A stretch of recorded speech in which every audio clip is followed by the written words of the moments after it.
Welcome back to Kiersti's virtual classroom. Today we are talking about conservation of biodiversity. So currently we are in the middle of a sixth mass extinction. And if you didn't know what an extinction was, it is when there are no longer any individuals of a particular species on Earth. So for instance, the extinction of the dinosaurs, which happened 65 million years ago.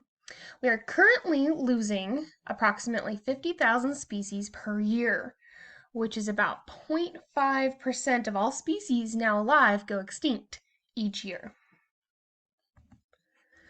So we have some genetic diversity going on. So scientists want to conserve the genetic diversity so that inbreeding will not occur and species can be more likely to survive an environmental change. Okay, so inbreeding occurs when individuals with similar genotypes, generally relatives, breed with each other. Populations with low genetic diversity are likely to suffer inbreeding depression. Okay, so inbreeding is not a good thing because this leads to a lot of offspring that end up with a lot of genetic disorders due to the inbreeding process. Okay, so inbreeding individuals are more likely to express harmful mutations. So this would be increase in, let's say, diabetes or some other mutation like conjoined twins, Down syndrome, things like that are a lot more likely when inbreeding is occurring. So such individuals are ultimately less likely to survive and then thus reproduce themselves. So categories of endangerment include extinct, threatened, near threatened, and least concern. We've already discussed extinct. There are no individuals of the species known to exist today. So this would be like the dinosaurs. Threatened would be species with a high risk of becoming extinct in the future. Nearly threatened or near threatened are species that are likely to become threatened in the future. And least concern are species that are widespread and abundant in numbers. Example, humans. The decline of birds, mammals, and amphibians. Over time, we have seen more and more of these animals become near threatened and threatened.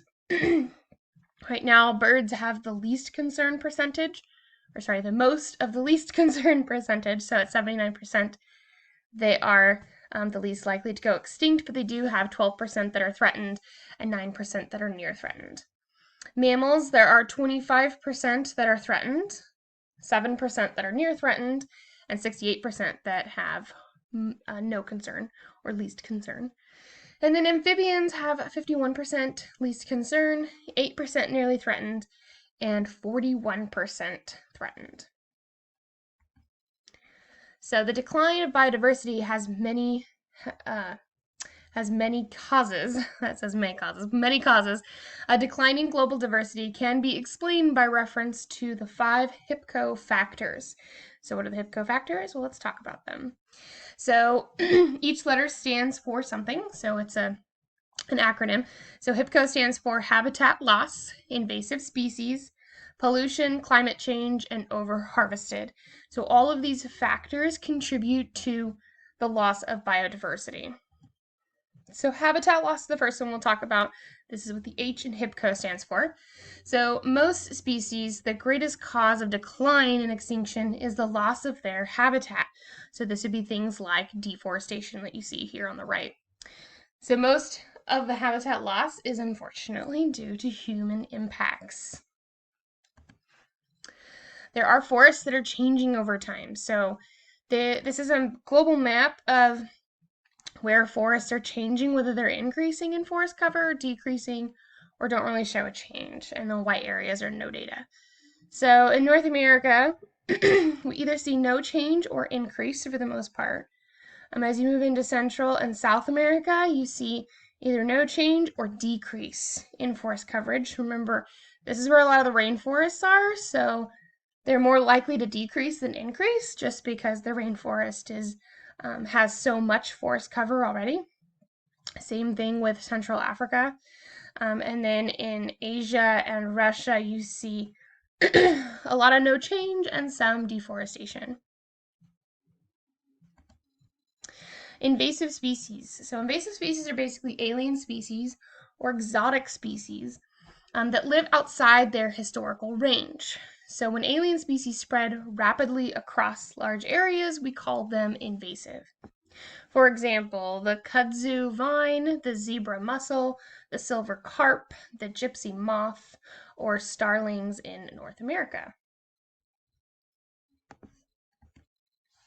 So pollution also impacts biodiversity. So this threatens biodiversity from pollution can come from toxic contaminants such as pesticides, heavy metals, acids, and oil spills.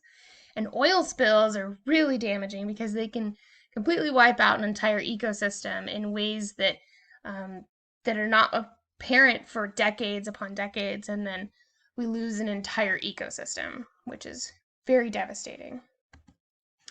Climate change can also affect biodiversity. So, how will climate change affect temperature and precipitation around the world? We're going to see warmer temperatures globally, and our precipitation is going to decrease. And how do you think this would affect biodiversity? Well, some of the most diverse biomes in the world are in the rainforest that rely on a lot of precipitation. So the less precipitation we see, the less biodiverse our wildlife will be. Overharvesting is when individuals of a species are removed at a rate faster than the population can reduce them. So this would be, for example, maybe hunting them, more than they can replenish their population. For example, right now, the dodo, which is what's pictured here on the right, the American bison, and the passenger pigeon are all victims to overharvesting. Well into the 1800s, there were over 50 million American bison on the Western Plains. By the end of that century, fewer than 1,000 remain. So we've had a very significant decrease in American bison, to the point at which they're probably one of the next on the list to be wiped out. So the conservation of biodiversity often focuses on single species. Okay, so there's something called the Lacey Act, which is one of the earliest laws in the United States enacted to control the trade of wildlife. So this first passed in 1900. The act prohibited the transport of illegal harvested game animals, primarily birds and mammals, across state lines. So this stopped pretty big game harvesting, and this helped protect a lot of our birds and mammals that were being hunted a lot of the time for sport or for eating, but not necessarily good eating, if that makes sense. They're not necessarily things that you would want to eat, kind of as a last-ditch resort.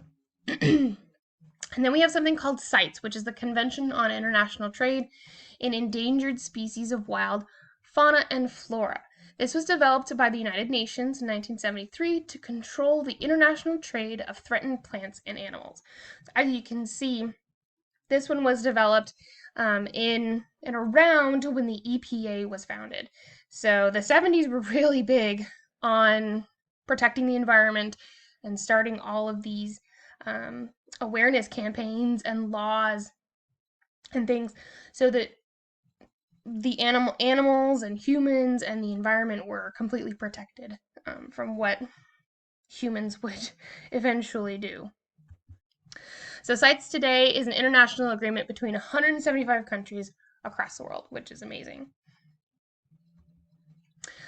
The red list is the International Union for Conservation of Nature, and it maintains a list of threatened species, which is the red list. So each member country has its own way to monitor and regulate the import and export of animals on the list. So this helps protect, let's say, elephants in Africa from being hunted and then shipped to the United States for big game export and import. So conservation legislation continues. The Marine Mammal Protection Act prohibits the killing of all marine mammals in the United States and prohibits the import and export of marine mammal body parts. And then we have the Endangered Species Act, which first passed in 1973 and has been revised several times since then. It authorizes the U.S. Fish and Wildlife Service to determine which species can be listed as threatened or endangered and prohibits the harming of these species. Trading in threatened or endangered species is also illegal. Significantly, the Act also authorizes the government to purchase habitat that is critical to the species' survival. So if there is an area where an endangered or threatened species is living, and you have land next to that area that is unused, they can or have the authorization to purchase that land so that that particular species can survive. Convention on Biological Diversity. In 1992, world nations came together and created a treaty to protect biodiversity. It recognized that biodiversity is an international concern. So the objectives, there were 3 objectives. We wanted to first conserve biodiversity. We wanted sustainability, which we've talked about a lot in this class. So sustainability is always the goal, right? We want our outputs to meet our inputs and our inputs to meet our outputs. We don't want to overuse anything, essentially. And then lastly, we want to equitably share the benefits that emerge from commercial use of genetic resources.